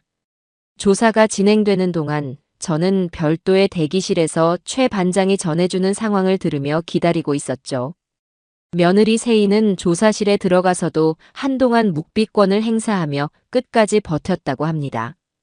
하지만 최 반장이 노란 대문 시설에서 찍은 아내의 영상과 그녀가 흥청망청 쓴 카드 내역, 그리고 시설 운영자의 자백이 담긴 조서를 차례로 눈앞에 펼쳐놓자 마침내 무너져 내리기 시작했다고 했습니다. 하지만 제가 정말로 보고 싶었던 것은 며느리의 뻔한 발악이 아니었습니다. 바로 제 아들 민수였습니다. 과연 그 아이가 자신의 죄를 어떻게 마주할지 저는 제 눈으로 똑똑히 확인해야만 했습니다. 최 반장의 배려로 저는 취조 과정을 지켜볼 수 있는 일방향 거울이 설치된 작은 관찰실로 들어갈 수 있었습니다. 거울 너머 조사실에 홀로 앉아있는 아들의 모습은 제가 아는 아들이 아니었습니다. 그는 완전히 망가져 있었습니다. 고개를 푹 숙인 채 두 손으로 얼굴을 감싸고 아이처럼 어깨를 들썩이며 흐느끼고 있었죠. 잠시 후 최 반장이 조사실로 들어갔습니다. 최 반장은 어떤 위압적인 질문도 던지지 않았습니다. 그저 아들의 맞은편에 조용히 앉아 나지막이 물었을 뿐이었죠. 박민수 씨, 어머니가 보고 싶지 않았습니까? 그 한마디에 아들의 굳게 닫혀있던 둑이 터져 나왔습니다. 아들은 오열하며 자신의 비겁하고도 어리석었던 지난 시간들을 모두 토해내기 시작했습니다. 그것은 참회라기보다는 한심한 변명에 가까웠습니다. 세희가 다 알아서 한다고 했습니다. 어머니 건강을 위해서 잠시만 조용한 곳에 모시는 거라고 저도 처음에는 반대했습니다. 하지만 세희가 저더러 능력이 없어서 장모님한테 매일 구박만 받는다고 이번 일만 잘 해결되면 우리도 큰 소리치면서 살 수 있다고 저를 매일같이 몰아세웠습니다. 돈 문제도 어머니 재산을 잠시만 활용하면 나중에 몇 배로 불려서 돌려드릴 수 있다고 했습니다. 저는 정말 그렇게 될 줄 알았습니다. 아들은 모든 책임을 아내에게 떠넘겼습니다. 자신은 그저 아내의 등살에 못 이겨 아내의 달콤한 유혹에 넘어가 어쩔 수 없이 동조했을 뿐이라는 것이었죠. 저는 관찰실의 차가운 유리에 이마를 기댄 채 제 아들의 그 비참하고도 한심한 자백을 묵묵히 들었습니다. 분노보다도 측은함과 깊은 슬픔이 먼저 밀려왔습니다. 제가 아들을 잘못 키운 것이었습니다. 옳고 그름을 판단하는 능력 대신 그저 세상의 비바람을 피하는 요령만 가르친 제 잘못이었습니다. 아들의 조사가 끝나고 최 반장은 약속대로 제가 아들과 단둘이 마주할 시간을 마련해 주었습니다. 차가운 쇠문이 열리고 제가 조사실 안으로 들어서는 순간 아들은 화들짝 놀라며 의자에서 벌떡 일어났습니다. 그리고는 제 앞으로 다가와 소리를 내며 무릎을 꿇었습니다. 아버지, 제가 정말 죽을 죄를 지었습니다. 아들은 제 바짓가랑이를 붙잡고 이마가 바닥에 닿도록 머리를 조아리며 용서를 빌었습니다. 제발 한 번만 용서해 주세요, 아버지. 제가 다 어리석어서 그랬습니다. 세희한테 속아서. 저는 그런 아들을 아무런 감정도 없는 눈으로 그저 가만히 내려다보았습니다. 그리고는 제 인생에서 가장 차갑고도 냉정한 목소리로 아들의 마지막 희망을 꺾어버렸습니다. 용서. 제 나지막한 한마디에 아들의 울음소리가 멎었습니다. 내 어미가 그 차갑고 더러운 방에서 제 이름 석자마저 잊어버릴 정도의 약에 취해 망가져가고 있을 때 너는 무엇을 하고 있었지? 저는 아들의 눈을 똑바로 쳐다보며 한자 한자 힘주어 말했습니다. 너는 내 아내의 거짓말이 주는 안락함에 취해 있었고 내 어미의 피눈물이 밴 돈으로 새 차를 살 궁리를 하고 있었을 게다. 민수야, 너는 속은 것이 아니다. 너는 진실을 외면하기로 너 스스로가 선택한 것이다. 내 자신의 탐욕과 비겁함이 너를 내 어미를 해친 공범으로 만든 것이란 말이다. 제 말은 비수처럼 날아가 아들의 심장에 박혔습니다. 아들은 아무런 대답도 하지 못한 채 그저 고개를 떨구고 바닥만 내려다보고 있었죠. 저는 그런 아들에게 마지막 선고를 내렸습니다. 오늘 이 시간부로 나한테 아들은 없다. 그리고 병상에 누워있는 내 어미에게도 더 이상 아들은 존재하지 않는다.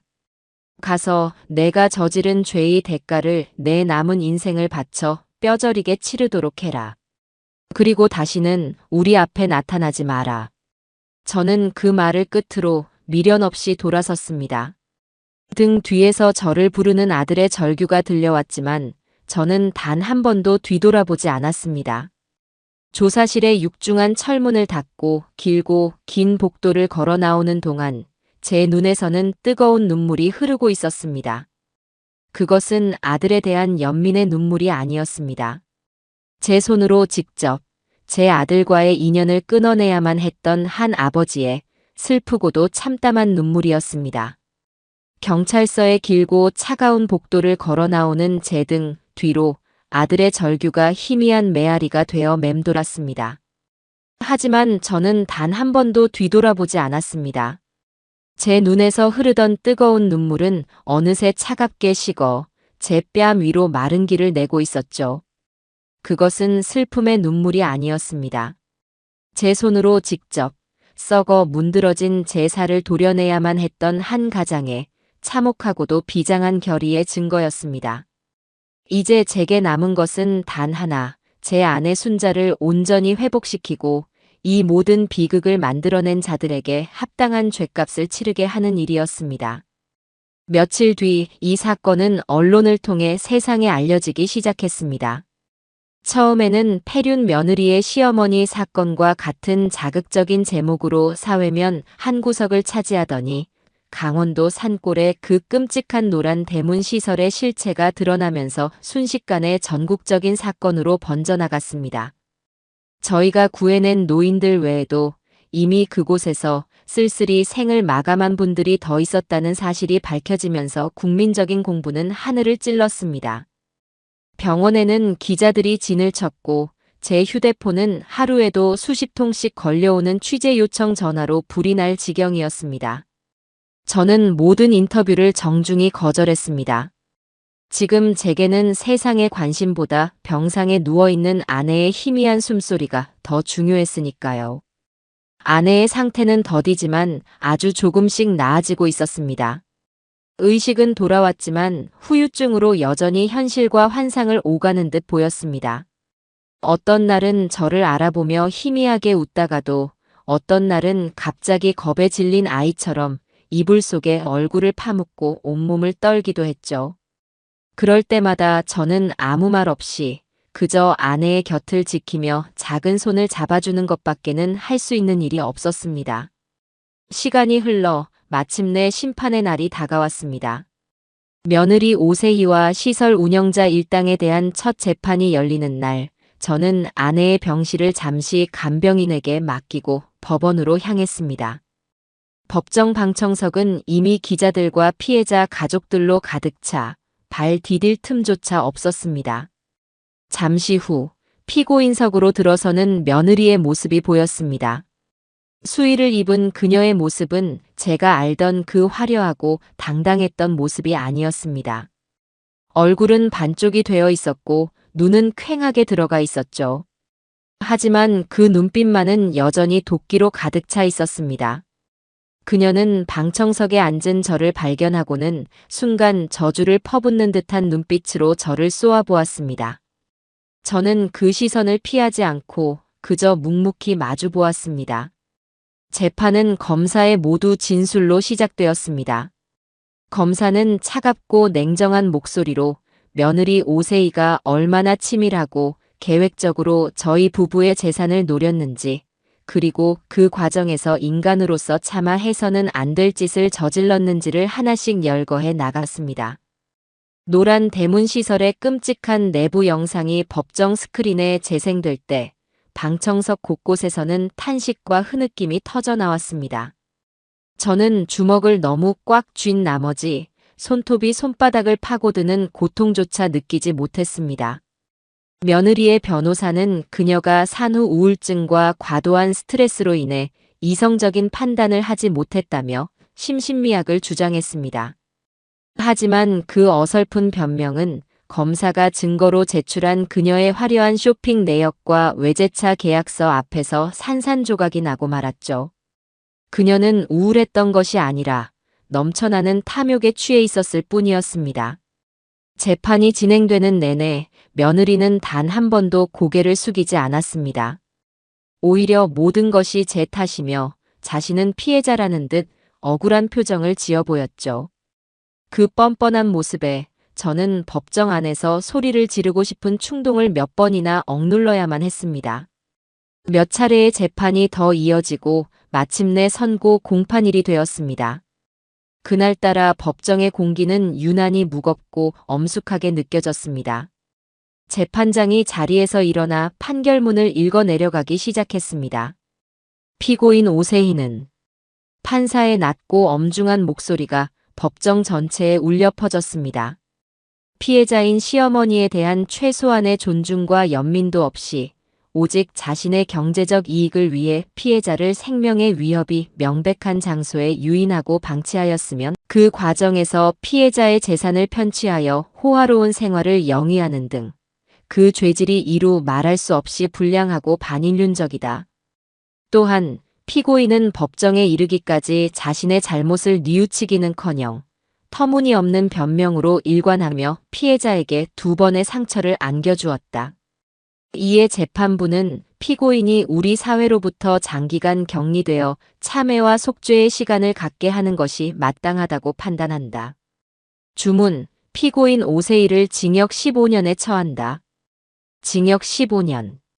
그 단어가 제 귀에 박히는 순간 며느리는 믿을 수 없다는 듯 비명을 지르며 그 자리에 주저앉아 버렸습니다. 내가 뭘 잘못했는데? 내가 왜? 억울해.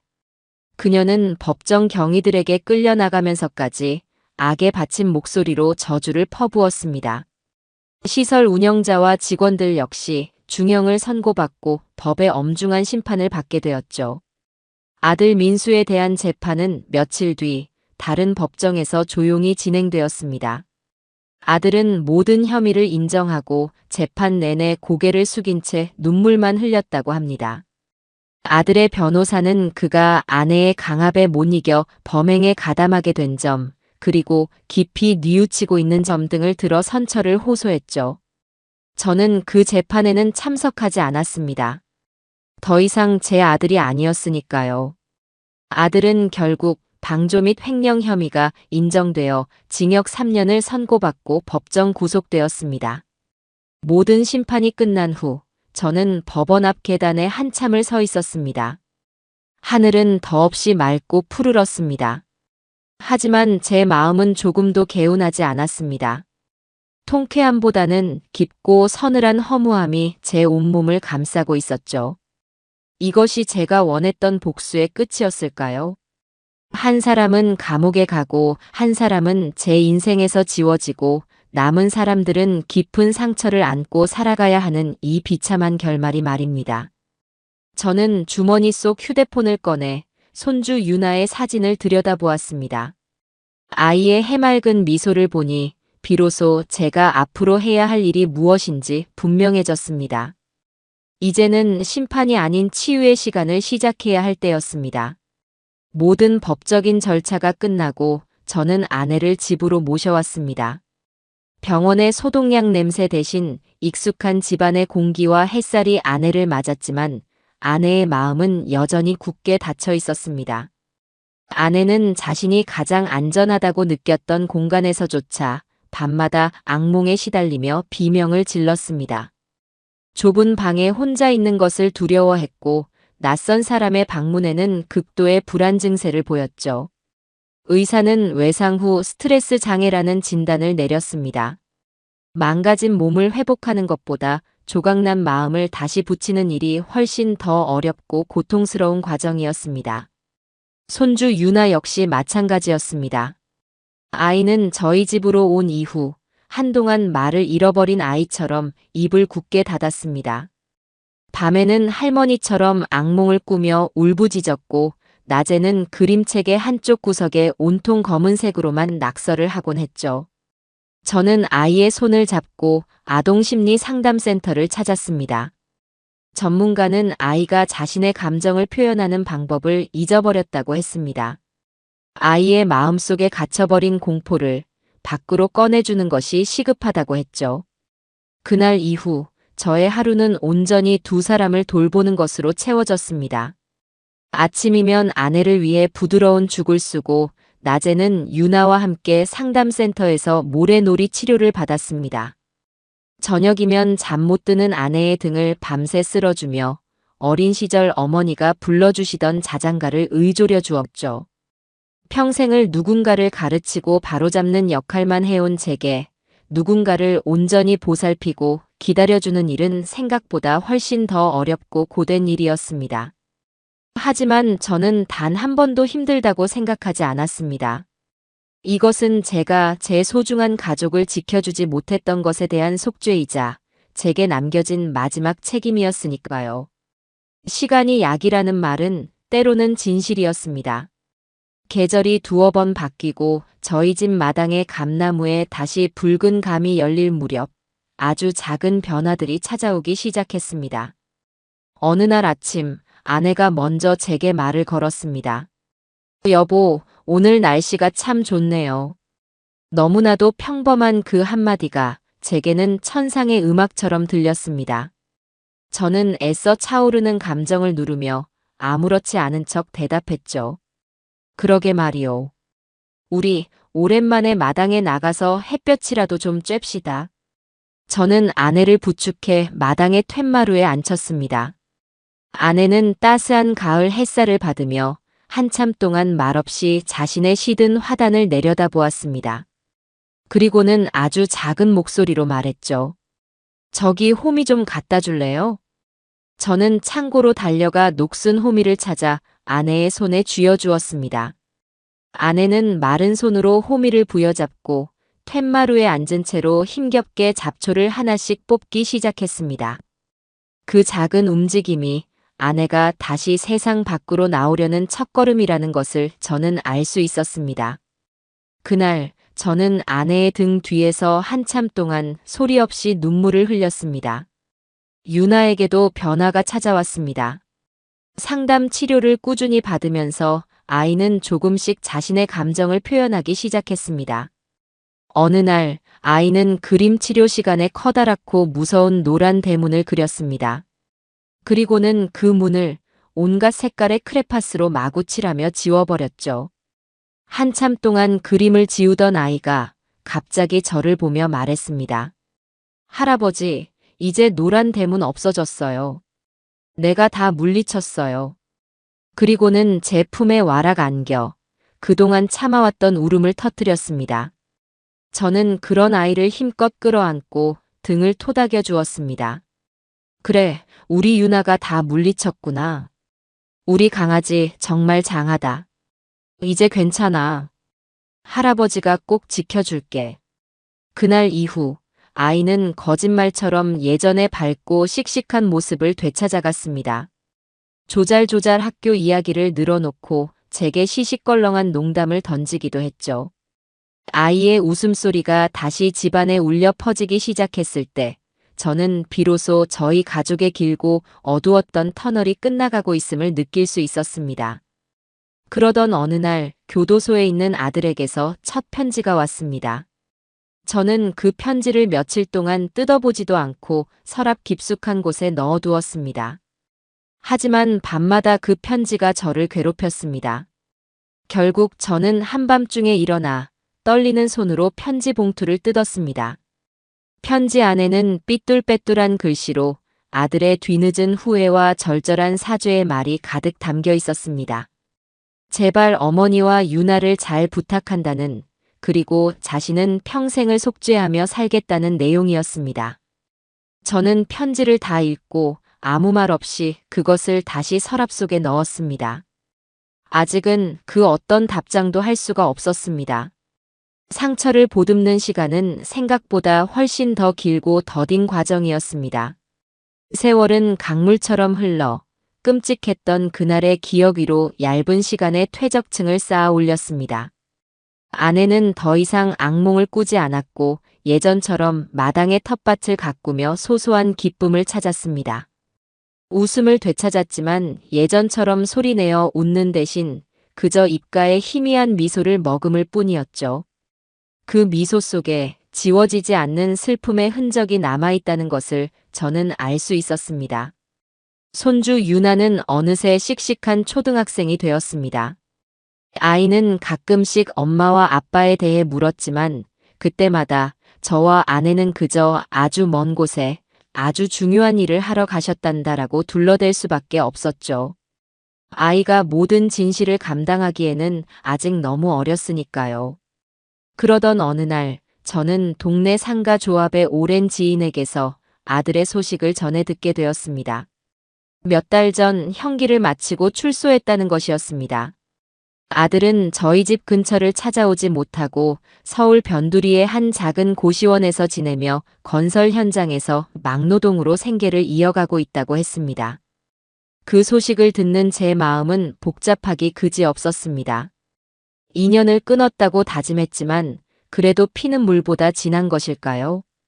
추운 겨울밤 그 아이가 차가운 방에서 홀로 웅크리고 있을 모습을 상상하니 가슴 한구석이 저릿하게 아파왔습니다. 그날 저녁 저는 아내에게 조심스럽게 아들의 소식을 전했습니다. 아내는 아무 말 없이 그저 창밖의 어둠만 한참을 바라보았습니다.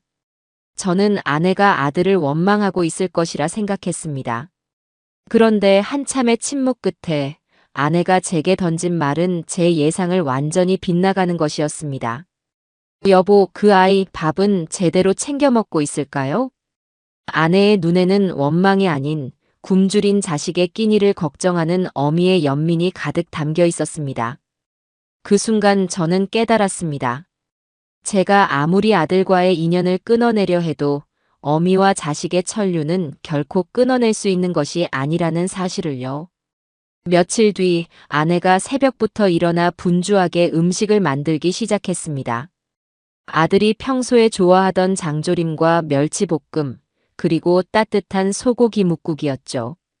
저는 아내가 무엇을 하려는지 짐작할 수 있었지만 아무것도 묻지 않았습니다. 아내는 정성껏 만든 반찬들을 보온 도시락에 담고 그 옆에 서툰 글씨로 짧은 편지를 써서 함께 넣었습니다. 밥 잘 챙겨 먹어라. 유나는 잘 크고 있다. 어미가. 저는 그 도시락을 들고 수소문에서 알아낸 아들의 고시원으로 향했습니다. 차마 아들을 직접 마주할 용기가 없어 저는 경비실에 도시락을 맡기며 아들의 이름만 알려주고 돌아섰습니다. 그날 밤 제 휴대폰으로 모르는 번호의 문자 메시지 한 통이 도착했습니다. 감사합니다, 어머니. 그리고 죄송합니다, 아버지. 짧은 문자였지만 그 안에는 아들의 수만 가지 감정이 담겨 있다는 것을 느낄 수 있었습니다. 저는 그 문자를 아내에게 보여주었습니다. 아내는 말없이 눈시울만 붉힐 뿐이었습니다. 그것이 저희 가족의 서툴고도 조심스러운 화해의 시작이었습니다. 몇 달 뒤 유나의 생일이 다가왔습니다. 아내는 며칠 전부터 제 눈치를 살피며 무언가 하고 싶은 말이 있는 듯 머뭇거렸습니다. 저는 아내의 마음을 모를 리 없었죠. 저는 아내보다 먼저 그 어려운 말을 꺼냈습니다. 여보, 이번 유나 생일에는 그 아이도 부르는 게 어떻겠소? 제 말에 아내의 얼굴에 비로소 안도하는 기색이 스쳤습니다. 저는 몇 년 만에 처음으로 아들의 번호를 눌렀습니다. 전화기 너머로 들려오는 아들의 목소리는 많이 변해 있었습니다. 세상의 풍파에 닳고 달아 거칠고도 낮게 가라앉아 있었죠. 저녁 먹으러 오너라. 유나가 보고 싶어 할 게다. 유나의 생일날 저녁, 아들은 약속된 시간에 맞춰 저희 집으로 왔습니다. 몇 년 만에 마주한 아들의 모습은 몰라보게 늙고 초췌해져 있었습니다. 하지만 예전에 그 비겁하고 나약했던 눈빛은 사라지고 그 자리에는 깊은 회한과 삶의 무게가 담겨 있었죠. 아들은 현관에 들어서자마자 저희 부부 앞에 큰 절을 올렸습니다. 그리고는 아무 말 없이 눈물만 뚝뚝 흘렸습니다. 그날의 저녁 식사는 아주 어색하고 조용했습니다. 유나만이 아무것도 모른 채 오랜만에 만난 아빠의 옆에 앉아 신이 나서 제잘거렸죠. 아들은 그런 유나의 얼굴을 차마 제대로 쳐다보지도 못하고 밥그릇에 고개만 파묻고 있었습니다. 아내는 그런 아들의 그릇 위에 말없이 장조림 한 점을 올려주었습니다.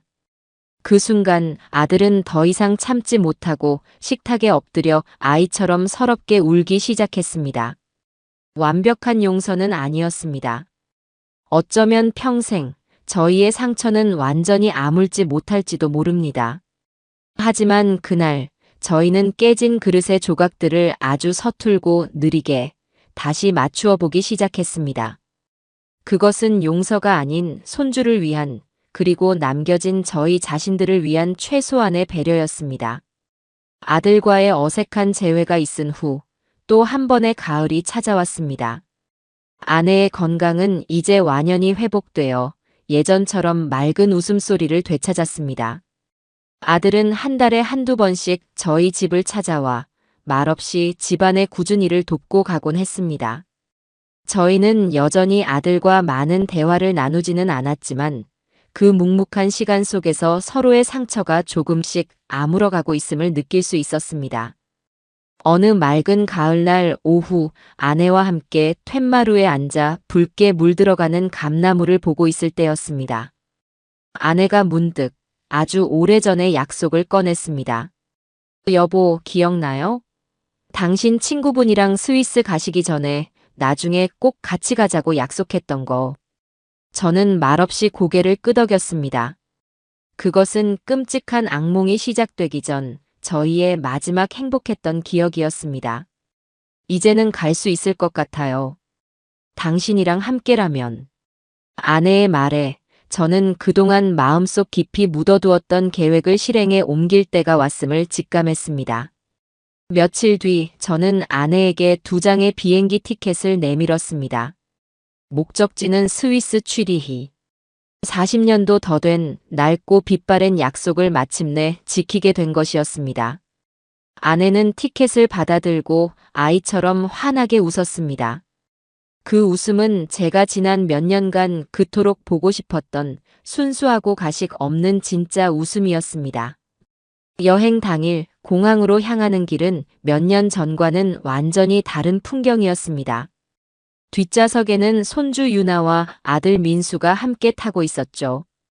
유나는 할머니, 할아버지의 첫 해외여행에 자기가 더 신이 나서 스위스에 가면 초콜릿을 사다 달라고 연신 조잘거렸습니다.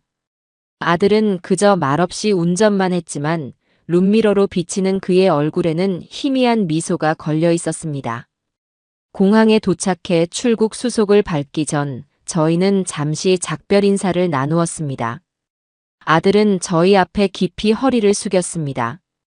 아버지, 어머니 부디 행복하게 즐거운 여행만 하고 오십시오. 저는 그런 아들의 어깨를 몇 년 만에 처음으로 두드려 주었습니다. 그리고는 아주 나지막이 말했죠. 유나, 잘 부탁한다. 아들은 제 말에 눈물을 글썽이며 세차게 고개를 끄덕였습니다. 유나는 제 다리에 매달려 할머니, 할아버지, 선물 꼭 사오셔야 해요. 라며 애교를 부렸습니다. 저는 아이의 머리를 쓰다듬어주고 아내의 손을 잡고 출국장으로 들어섰습니다. 몇 년 전 친구의 손을 잡고 들어섰던 바로 그 길이었습니다. 하지만 이번에는 제 옆에 있는 아내의 손에서 느껴지는 온기 덕분에 조금도 외롭거나 불안하지 않았습니다. 스위스의 풍경은 제가 기억하는 것보다 훨씬 더 아름다웠습니다. 만년설이 쌓인 융프라우의 정상에서 저희는 뜨거운 커피를 마시며 말없이 서로를 바라보았습니다. 아내는 제 어깨에 머리를 기댄 채 작은 목소리로 말했습니다. 여보, 고마워요. 나를 포기하지 않아줘서. 그리고 우리 민수 용서해줘서요. 저는 그런 아내의 머리를 쓰다듬으며 대답했습니다. 용서라기보다는 그저 이해하게 된 것뿐이요. 완벽한 사람은 세상에 없지. 우리 모두는 실수를 하고 또 상처를 주며 살아가는 불완전한 존재들이니까. 중요한 것은 그 실수를 어떻게 책임지고 그 상처를 어떻게 보듬어 안고 살아갈 것인가 하는 점이겠지. 저희는 그곳에서 길고 길었던 저희의 지난 시간들을 정리하고 또 앞으로 남은 시간들을 이야기했습니다. 더 이상 저희에게는 원망도 미움도 남아있지 않았습니다. 그 모든 감정의 소용돌이를 지나고 나니 마침내 평온이 찾아온 것이었죠. 여행을 마치고 집으로 돌아왔을 때 저희를 가장 먼저 반긴 것은 마당 감나무에 마지막으로 매달려 있던 홍시 하나였습니다. 마치 저희를 기다렸다는 듯이 가장 아름다운 빛깔로 붉게 익어 있었죠. 저는 그 홍시를 따서 아내와 반으로 나누어 먹었습니다. 달콤하고 부드러운 맛이 입안 가득 퍼졌습니다. 진정한 행복은 알프스의 장엄한 설경이 아니라 바로 이 작고 소박한 일상 속에 있다는 것을 저희는 길고 긴 고통의 시간을 지나고 나서야 비로소 깨닫게 되었습니다. 폭풍은 지나갔고 저희는 더 단단해졌어요. 그리고 저희의 남은 날들은 저 홍시처럼 달콤하고 따뜻할 것이라고 저는 굳게 믿습니다.